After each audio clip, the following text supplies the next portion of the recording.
Graça e paz a todos, sejam bem-vindos à nossa primeira aula do nosso módulo 1 do nosso curso de racionalização bíblica. Você que assistiu a nossa aula de apresentação aí, deve ter gostado de alguma coisa, então te prepara, porque vem muito mais agora para a gente estudar a respeito de muitos outros assuntos que envolvem a racionalização. Então nós vamos agora para o nosso módulo 1, fica bem atento porque tem muita coisa boa para você nesse módulo que se inicia hoje, tá bom? Então no módulo 1 nós estaremos vendo aqui como diferenciar a fé da razão, ou a razão da fé. É possível? Tem como fazer isso, professor? Tem. Apesar de muitos terem medo de um campo como esse, apesar de muitos religiosos tradicionais ainda pensarem que a letra ou o conhecimento mata a espiritualidade, isso não é verdade, tá, gente? Durante muito tempo se pensou nisso, graças a uma antiga guerra que teve na Idade Média a respeito do iluminismo contra a religião. Então a gente vai falar isso no decorrer do curso. Devido a essa grande guerra que teve nesse período aí, foi que se demonizou o conhecimento. Então se demonizou esse lado todo de se buscar conhecimento. Infelizmente, a religião ela conseguiu trazer uma mentalidade para o povo aonde uma só pessoa detinha o conhecimento. Era como existia a educação antigamente, onde só o professor detinha o conhecimento e os alunos necessitavam desse professor para adquirir aquilo que ele sabia. Então na religião não era diferente. A Igreja Católica, quando começou esse movimento cristão ali na Idade Média, onde ela tomou muita força, ela procurou centralizar esse poder, tanto o poder físico, material, quanto o poder intelectual, em uma só pessoa, nos padres, nos bispos, nos papas. E isso acabou sendo direcionado somente para eles. Mas no decorrer da história, do crescimento do iluminismo, esse conhecimento ele foi se expandindo. E com a expansão desse conhecimento, logicamente, foi se questionando mais até que isso chegou na religião. E você vai já saber um pouquinho mais dessa história daqui a pouco. Vamos aqui passar os nossos slides. Olha só, entre a fé e a razão. O problema entre a fé e a razão é uma questão tão antiga quanto nova, que irá perpassar toda a história da humanidade, chegando a discussões e análises mais contemporâneas. Olha, aquilo não ficou só na Idade Média. Ela segue até o dia de hoje, tanto é que você ainda encontra dificuldade hoje para buscar conhecimento. Muitas das vezes existem muito, e eu falo a maioria dos líderes religiosos hoje, eles não permitem que você busque esse conhecimento. Não existe qualquer indicação na palavra de Deus para que se criassem escolas teológicas, como essas que nós vemos hoje por aí. Existe, obviamente, a exortação para que os mais velhos ensinassem os mais jovens, mas isso é muito diferente de você criar uma grade curricular, fazer provas, dar diplomas e coisas do tipo.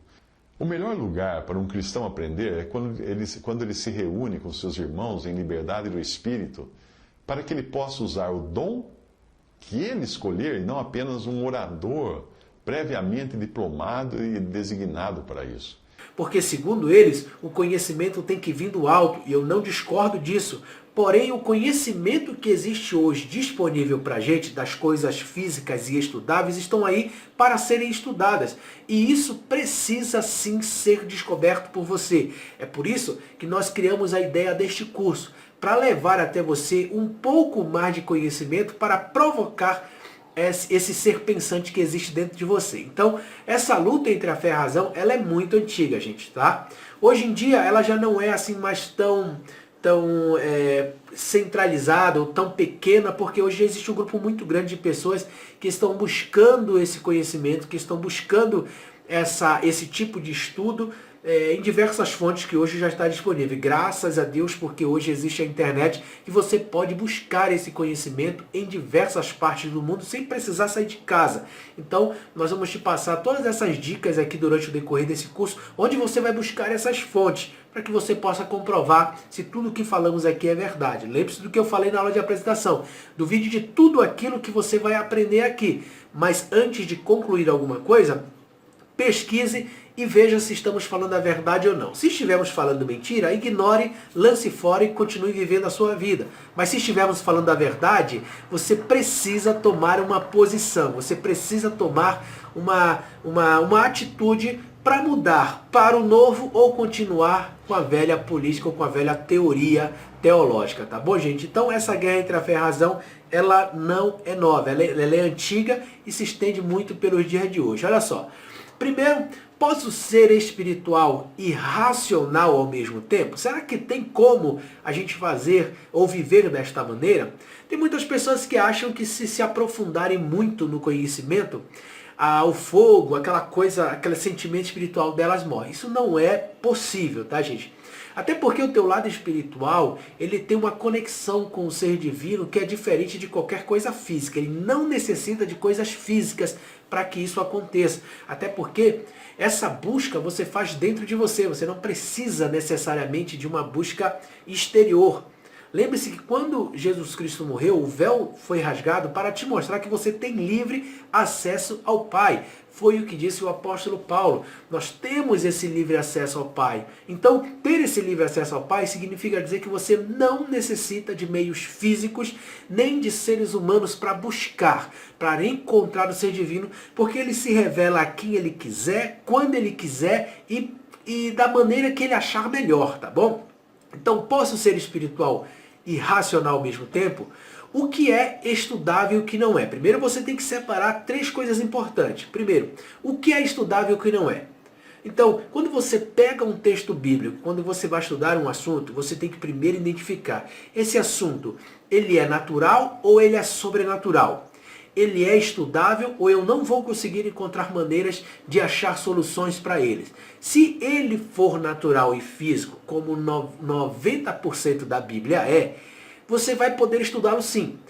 Eu sempre digo aqui, sempre falo nas minhas palestras, nos meus estudos, que a Bíblia é um livro histórico também, senhores. A Bíblia não é só um livro de contos sobrenaturais, não é só um livro de histórias sobrenaturais. Ela é também, sim, um livro histórico, que passou pela história porque relata personagens históricos nela. Então, se o que você vai estudar é possível buscar conhecimento físico, então você precisa diferenciar isso e fazê-lo. Ora, se por exemplo, vou dar um exemplo aqui para vocês. Se você quer saber realmente se houve um povo cativo lá no Egito, se Israel foi cativo para o Egito, se Israel cresceu no Egito e depois saiu de lá com os poderes dos 10 pragas, você vai pensar, esse tema ele é estudável ou ele é sobrenatural, gente? Ele é estudável. Por que estudável? Primeiro, porque fala de um grande império que existiu na Terra, o Egito. Segundo, ele dá nomes a faraós que existiram e que existiram na história também e que estão ali na Bíblia. Terceiro, ele fala de localidades que hoje existem que podem ser estudáveis através da arqueologia. Então, se ele traz esses pontos, então é necessário sim que a gente analise, porque esse tipo de assunto ele é totalmente estudável. Segunda coisa que você deve prestar muita atenção, se ele é histórico. Se é histórico, gente, então é estudável. Foi o que eu falei agora há pouco. Se o assunto que você está tentando descobrir, ele passou pela história, ele tem personagens históricos, eles têm localizações que fazem parte da história, então ele é sim completamente estudável. Como nós acabamos de dar o exemplo aí da fuga do Egito, é só você traçar uma linha do tempo. Pega o faraó Ramsés, vê qual foi o momento em que ele existiu na história, traça um panorama dos povos em que o próprio Egito escravizou, ou os povos que o próprio Egito derrotou, e aí você começa a descobrir muitas coisas. Pega aquela linha, aquele traço daquela fuga, do caminho pelo deserto de Israel, as cidades que eles passaram, as cidades que eles destruíram depois.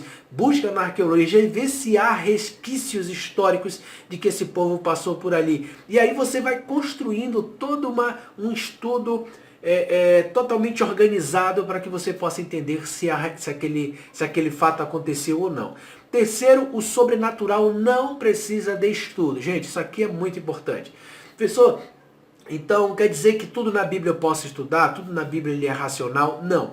Existem casos na Bíblia que não são racionais. São casos que são sobrenaturais. Por exemplo, Deus, você não pode estudar Deus. Porque Deus você não tem um material de estudo. Você não tem como colocar Deus em cima de uma mesa e dissecar ele para estudar Deus. Por isso que teologia não é uma ciência, senhores, tá? Se te falaram isso, é mentira. Teologia não é uma ciência, porque ciência precisa de um material de estudo. E Deus não pode ser estudado. O que você estuda é sobre as coisas que aconteceram aqui que envolveram Deus. Isso você estuda. Então teologia não é uma ciência. Ela está mais no campo da filosofia do que da ciência, tá bom? Então sobrenatural você não estuda, tá? Porque isso aí é para o campo da fé. Todas as vezes que envolve o campo da fé, você não pode debater, você não pode se desgastar falando, porque é fé, gente. Se é fé, não tem como ser estudado, não tem como ser comprovado. Ou você crê ou você não crê. É o que a Bíblia diz, aqueles que se aproximam de Deus, importa que creiam que Ele exista, que Ele é. Então se você não crê, então não adianta debater, porque isso vai para o campo da fé. Então isso eu nem discuto, isso eu nem entro com provas nenhuma, porque isso aí não tem como. Você vai ver isso no nosso último módulo, quando eu ensinar você como debater com o ateu. O ateu sempre ele vem com a conversa de que você precisa provar que Deus existe para ele. E existem muitas outras coisas que existem no mundo que você não consegue provar fisicamente a existência. Então eu vou te ensinar lá no último módulo, se você ficar comigo até o final desse curso, eu vou te ensinar lá no último módulo como você vai debater com esse ateu para que você possa aí estar preparado para todas as perguntas que ele possa te fazer e, melhor ainda, como não cair na armadilha que eles fazem. Eu falo isso com propriedade de alguém que já foi expulso até de um grupo de ateus, gente. Se vocês não acreditam nisso, eu compartilhei certa vez com alguns amigos num grupo que nós tínhamos aí. Eu fui expulso até de um grupo de ateu quando tentei argumentar cientificamente com o ateu, tá? Porque o ateu, ele ganha o cristão quando ele tenta argumentar sobre Bíblia. Porque muitos cristãos não estudam. Mas quando você entra na linha científica, histórica e arqueológica com ele, eles se perdem e aí tiveram que me expulsar desse grupo de ateu porque realmente eu incomodei muito eles e estava fazendo eles passarem vergonha diante daqueles que eles achavam que tinham o domínio e o poder, tá bom? Então vamos passar aqui para o nosso próximo slide. Próximo slide, olha essa frase aqui de Nietzsche, gente. Nietzsche é um cara que é muito odiado no meio cristão, porque ele é um ateu, ou ele não acredita em Deus, mas olha as frases que esse cara traz, vê se não tem um sentido real para o que nós estamos falando aqui, gente. Por vezes, as pessoas não querem ouvir a verdade, porque não desejam que suas ilusões sejam destruídas. Ora, o medo de muitos, gente, é isso. Por que eu não faço um curso de racionalização como esse, professor? Porque às vezes eu tenho medo de conhecer a verdade. Isso, infelizmente, acontece com muita gente. Eles têm medo de conhecer a verdade. Peraí, mas e se o que o professor Bruno estiver falando for verdade? E o que acontece com a minha crença? Simplesmente ela é destruída. Preste atenção que o que pode acontecer nesse curso aqui é você se surpreender com algumas coisas. Professor, mas eu pensei que isso aqui existisse. Realmente, eu vou te provar que não existe. Só que isso não vai destruir a tua fé. Entenda isso. Eu estou me sentindo mal porque vai destruir a minha fé. Não vai destruir a tua fé. A tua fé é algo que você tem com Deus, gente. O que não pode ser destruído, se você ouvir nesse curso aqui eu falar que Deus não existe, que você não pode se comunicar com Ele, aí você para de fazer o curso e eu devolvo o teu dinheiro. Mas agora, se eu for comentar assuntos físicos, naturais, que podem ser estudados, e eu te provar que esses assuntos não existem, isso não vai interferir na tua fé. Eu deixei de acreditar em muitas coisas que eu achava que era verdade, que haviam me ensinado, e que eu fui descobrir depois de estudar, de pesquisar, que eram mentiras, ou meias verdades, coisas que as pessoas ainda não haviam pesquisado e que eu fui pesquisar e descobri que não eram verdades. E eu tive que eliminá-las da minha vida. Mas isso não eliminou a minha fé em Deus, gente. Eu sou uma pessoa que creio no Altíssimo, eu sou uma pessoa que creio que todo o poder emana dele, que Tudo ele comanda nesse mundo e ele é responsável pelas nossas vidas. Então não eliminou a minha fé, muito pelo contrário, quem me conhece sabe, quem já me viu até pregar nesses últimos tempos, sabe como é que eu faço essa diferenciação entre a fé e a razão. Primeiro que eu não subo no altar para pregar teologia ou ciência, eu subo no altar para pregar boas novas, que foi isso que foi determinado para que fazêssemos. Foi isso que Paulo fez a vida toda, pregar boas novas. Fale com a sua vida, fale de Deus, o que Deus fez na sua vida, do que ele pode mudar pessoas. Em vez de você estar entrando por pormenores na história, querendo explicar teologia, falar palavra difícil, não, você não foi chamado para isso. Teologia, ciência, se fala em sala de aula, em videoaulas como essa que eu estou fazendo para você, nunca em cima do altar. E eu consegui achar esse equilíbrio na minha vida e que eu sei identificar muito bem o que aquele povo precisa. Aquele povo não precisa de teologia, aquele povo precisa de solução para a sua vida, para que ele viva melhor. Boas novas é você mostrar boas coisas às pessoas. Então, vejam que muitas das pessoas têm medo de conhecer, porque têm medo que suas ilusões sejam destruídas. Muitas das minhas ilusões foram destruídas no decorrer da minha vida, desses quase 15 anos que descobri muitas coisas. Mas isso não destruiu a minha fé, tá bom, gente? Vamos lá, passando aqui, ó.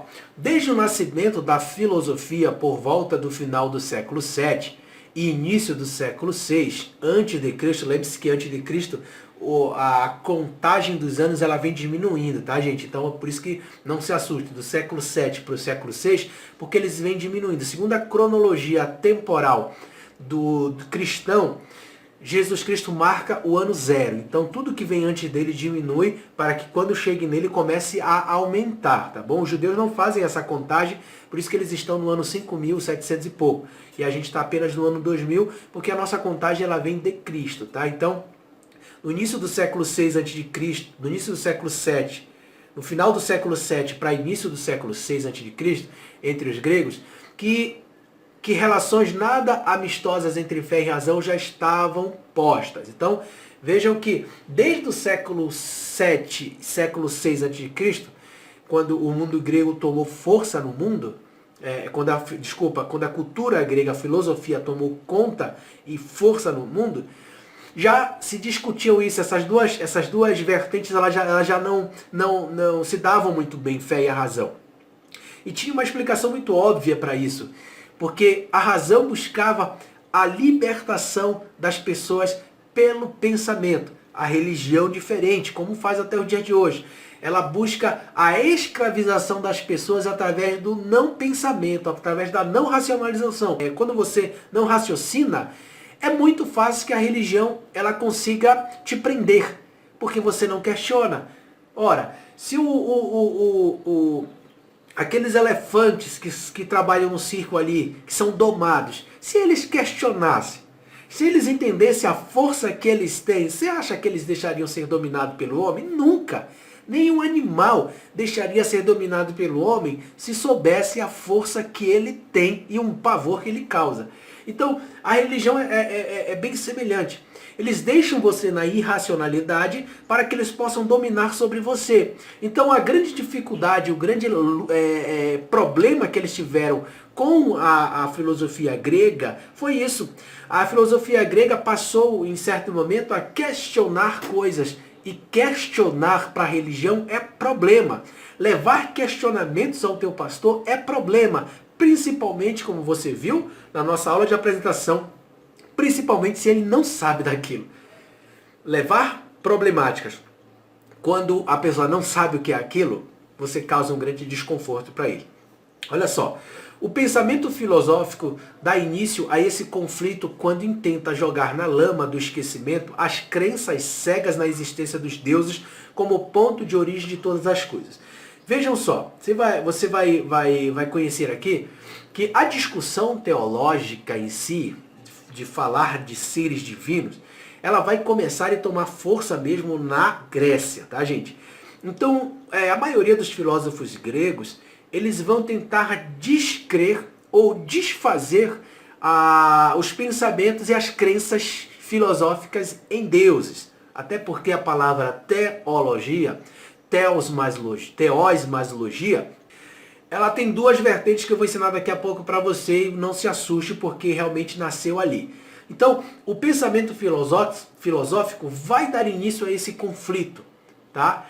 Claro que na grande maioria dos filósofos gregos é para tentar destruir o pensamento ou a crença filosófica em deuses, porque o que se discutia na Grécia eram deuses, pessoas que criam em deuses, tanto que Homero, quando cria a sua Ilíade, ele vai criar um panteão grego de deuses e vai contar histórias desses deuses com relação ao homem para tentar explicar o que acontecia naquela época no mundo atual, com o campo, com os mares, com o clima, com o ar, com a terra. Então cria-se um panteão cheio de deuses. Isso aí na filosofia grega foi muito debatido naquela época, porque segundo alguns filósofos isso era apenas uma coisa que não era para ser levada muito a sério. Por isso que eles consideravam a teologia como o estudo dos mitos, tá bom, gente? Que é o que nós vamos ver daqui a pouquinho. Olha só. A tentativa de rompimento do pensamento mítico com o pensamento racional, poderíamos afirmar que na história do pensamentos e das mentalidades se expressa como um dos primeiros rounds dessa luta entre as possibilidades e limites da fé e da razão. O problema de conciliação entre ambas é uma questão antiga quanto nova, que irá perpassar toda a história da humanidade chegando a discussões modernas. Ora, é a tentativa do rompimento mítico com o pensamento racional. Segundo a filosofia grega, não pode haver a junção desses dois. Se eu sou um ser racional, eu não posso crer numa mitologia, num mito. Lembre-se que eles estão debatendo naquela época sobre deuses gregos, sobre a crença em deuses. Então, para eles, crer em Deus, crer nos deuses, era irracional. Porque justamente eles partiam do seguinte princípio, que você não via, que você não o ouvia, você não conseguia provar ele, você não conseguia tocar nele. Então, para eles isso era irracional. Então não poderia casar as duas coisas. O que é que nós estamos tentando fazer aqui para você neste módulo é provar que é possível sim ser racional e ao mesmo tempo ser espiritual, crer, ter fé. Coisa essa que na filosofia grega antigamente era impossível, mas é obviamente que existiam filósofos, que como Platão, por exemplo, que não eram assim tão radicais a esse ponto. Quando você estuda um pouquinho da filosofia grega, você vai entender que Platão não era assim tão radical, diferente de Aristóteles, que já era um cara mais duro, um cara mais radical, que não queria muito ou não dava muita razão para esses mitos, para esses deuses, tá bom? Então, era muito comum ali você ter essa disparidade, essa diferenciação, esse distanciamento entre essas duas coisas, que é o que tentam fazer hoje. Tirar a razão de dentro da religião e deixar a religião e o pensamento religioso apenas como fé. Tanto é que eu posso afirmar para você que quase 100%, 99,9% das religiões, dos segmentos religiosos que existem hoje, nasceram como, gente? Nasceram de uma visão. Alguém teve uma visão, alguém teve um contato com Deus e disse agora vai ser assim. E a maioria dos segmentos religiosos assim nasceram. De pessoas que tiveram uma visão e um contato com Deus, que Deus disse essa religião, a religião que eu vou te dar é a religião verdadeira, e existe mais de 10 mil religiões no mundo, e você pertence apenas a uma, e você bate no peito e diz, a minha religião é a verdadeira. E as outras mais de 9 mil e poucas religiões que existem não são verdadeiras? Se você for analisar, todas elas dizem que as suas são verdadeiras. E aí, qual é a verdadeira? Porque sempre vai aparecer um sujeito na história que vai bater no peito e dizer, eu tive contato com o ser divino. Ele entrou em contato comigo e disse que agora vai ser assim. Quando você pode observar nas histórias de Miller, que deu origem mais lá na frente ao Adventismo. Você vai ver na história dos Mormons, das pessoas que tiveram contatos com seres divinos, e aí nasce toda uma religião. Você vai ver com a própria história dos missionários da Assembleia de Deus, que é através de um sonho. E aí vai embora, gente. É muita gente tendo sonhos e visões e contatos com Deus e criando a sua própria filosofia religiosa e levando milhares e milhares, né, e muitas das vezes ao erro, tá bom? Olha só, a tentativa de trazer a fé para perto da razão é a teologia, que é o teós mais logia. Então vamos ver como é que foi esse processo de tentar trazer a fé para perto da religião, gente. Ó, o termo teologia foi usado pela primeira vez por Platão no diálogo A República, para referir-se à compreensão da natureza divina de forma racional, em oposição à compreensão literária própria da poesia, tal como era conduzida pelos seus contemporâneos. Mais tarde, Aristóteles empregou o termo em numerosas ocasiões com dois significados. Lembra daquilo que eu falei anteriormente para você. Teologia como um ramo fundamental da filosofia, é aqui que vai nascer a teologia, tá, gente? Na filosofia grega, também chamada de filosofia primeira, ou ciência dos primeiros princípios, mais tarde chamada de metafísica por seus seguidores. E o outro lado também era a teologia como denominação de pensamento mitológico, imediatamente anterior à filosofia, com a conotação pejorativa e, sobretudo, utilizada para referir-se aos pensadores antigos não filósofos, como Hesíodo, que é um dos criadores ali da mitologia grega, por se dizer assim, e Ferécides de Ciro. Ora, vejam que a teologia, esse termo, ele nasce na filosofia grega, tá? Chamada de primeira, ou ciência dos primeiros princípios, ou filosofia primeira.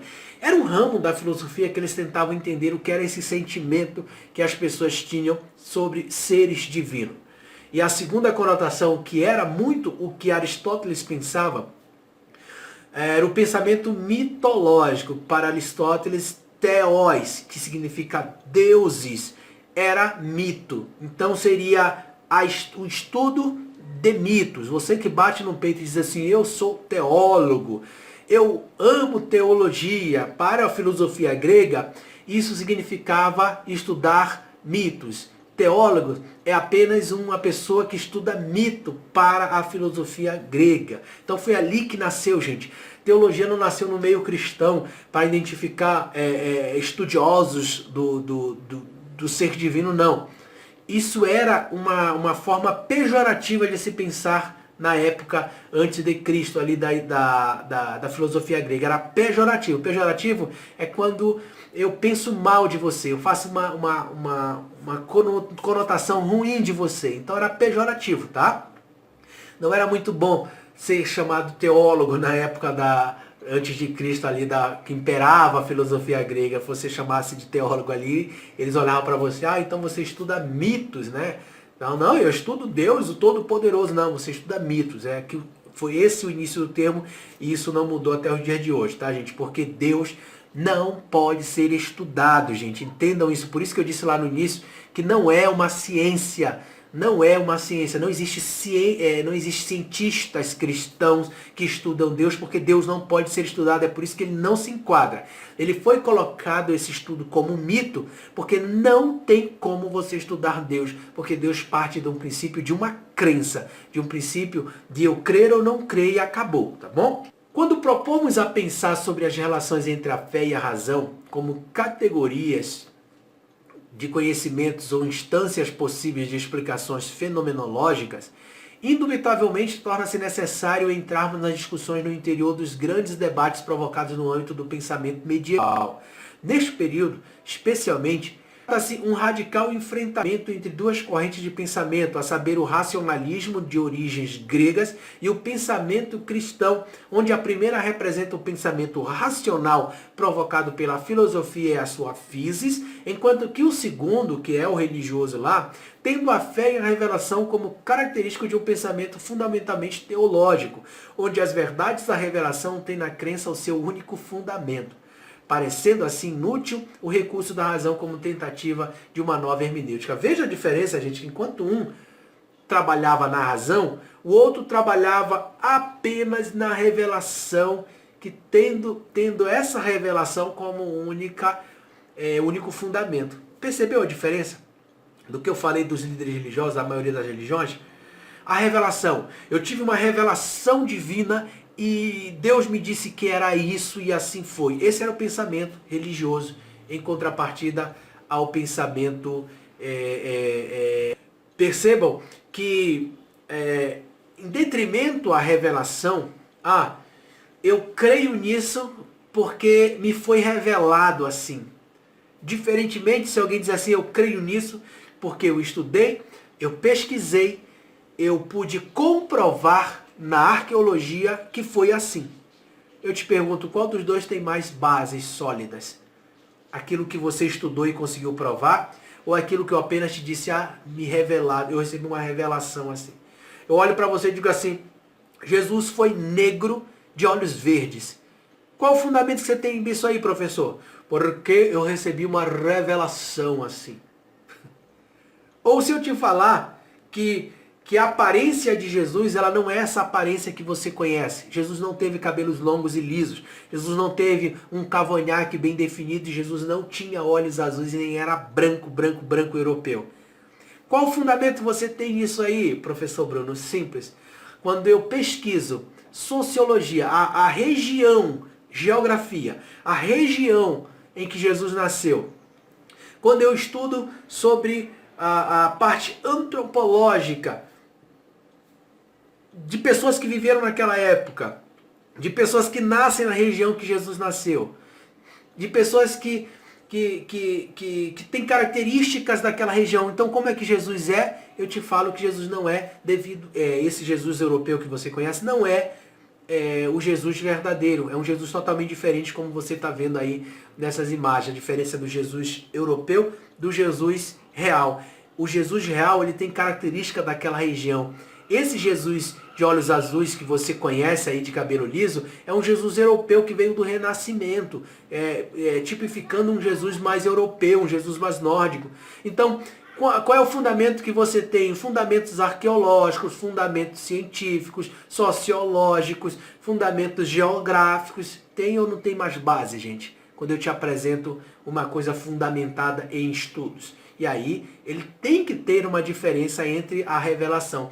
Não me revelaram que Jesus era desse jeito aí, mais moreninho e cabelo crespo. Não, é porque realmente quem nasce naquela região é desse jeito. Agora vejam só, dicas importantes para o seu crescimento. Não tenha medo de questionar, tá, gente? Isso é uma função básica. Nunca tenha medo de questionar. Pessoal, eu quero questionar o senhor sobre essa aula. Pode questionar, pode falar à vontade e eu estarei pronto a responder tudo aquilo que eu estou falando aqui para você. Sem medo nenhum, tá, gente? Primeiro, dicas importantes. Identifique se o texto aborda o sobrenatural ou o natural. Esse é o primeiro ponto. Identificar se o texto aborda essas duas vertentes, como eu expliquei anteriormente. O texto fala de sobrenatural, então não pode ser estudado. Ele só pode ser crido ou não crido. O texto fala de coisas naturais, aí sim, você pode ir para arqueologia, para história, para geografia, para sociologia, para política, você pode ir para todas essas áreas que você vai entender o texto. Segundo, analise o texto sem interferências denominacionais ou dogmáticas. O que é isso, professor? Quando eu vou analisar um texto, eu não tenho que pensar como a Assembleia de Deus pensa. Eu não tenho que pensar segundo a Igreja Batista pensa, não. Mas o meu pensamento é segundo a Igreja Presbiteriana, não. Eu não tenho que pensar desta maneira. Eu tenho que entender que quando eu vou analisar um texto, essas coisas não podem interferir.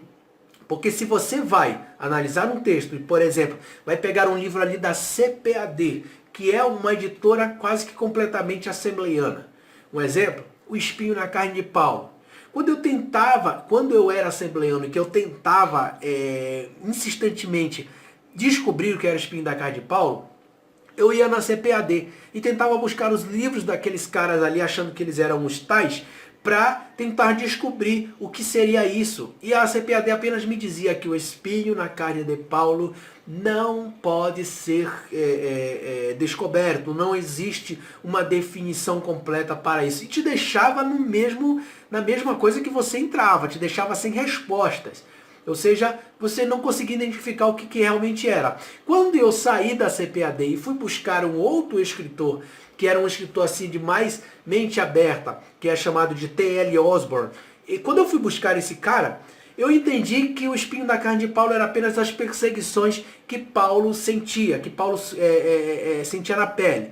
Então as perseguições dos judaizantes, as perseguições das pessoas que eram judeus, que eram irmãos deles e que perseguiam ele. Então eu consegui entender essa diferença tá? Eu lancei já um vídeo no meu canal sobre isso, eu vou colocar aqui um link para você, deve estar aparecendo aqui em cima o link, eu vou mostrar para você sobre o espinho da carne de Paulo, você pode acessar depois da aula aí para assistir mais sobre isso, tá bom, gente?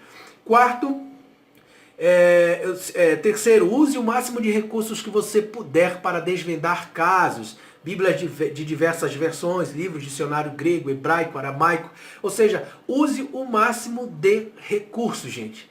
Pare de querer pesquisar coisas bíblicas usando somente a Bíblia, porque a Bíblia ela é um livro ainda limitado historicamente falando, cientificamente falando.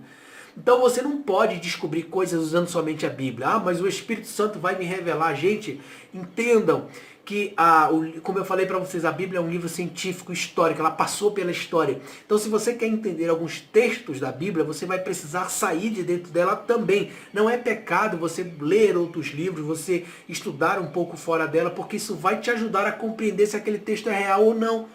É melhor do que você defender e pregar um texto que não existe, que é ilusório. É melhor você crer naquilo que é real, gente, tá bom? Então, tenha isso na sua biblioteca. Em vez de estar comprando CDs, DVDs, coisas fúteis, começa a comprar para você Bíblias gregas, Bíblias hebraicas. Nós temos para vender essas Bíblias. Vários alunos nossos já adquiriram essas Bíblias conosco. Então, começa a adquirir esse tipo de materiais, esse tipo de livros que vão te dar realmente um norte, um sentido para aquilo que você está pesquisando, tá bom, gente? Quarto, estude o período em que se passa o fato, sendo honesto com as bases históricas e culturais. Estudar o período que se passa aquele fato é muito importante, mas também você tem que ser honesto com isso.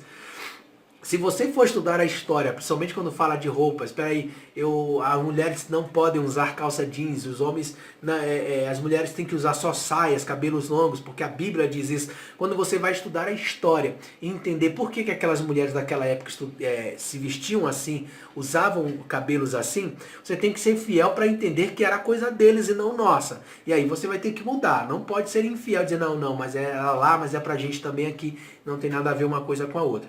E quinto, procure fontes antigas. Quanto mais perto dos fatos, mais fiel o escrito será, gente. Ora, eu botei até um exemplo aqui.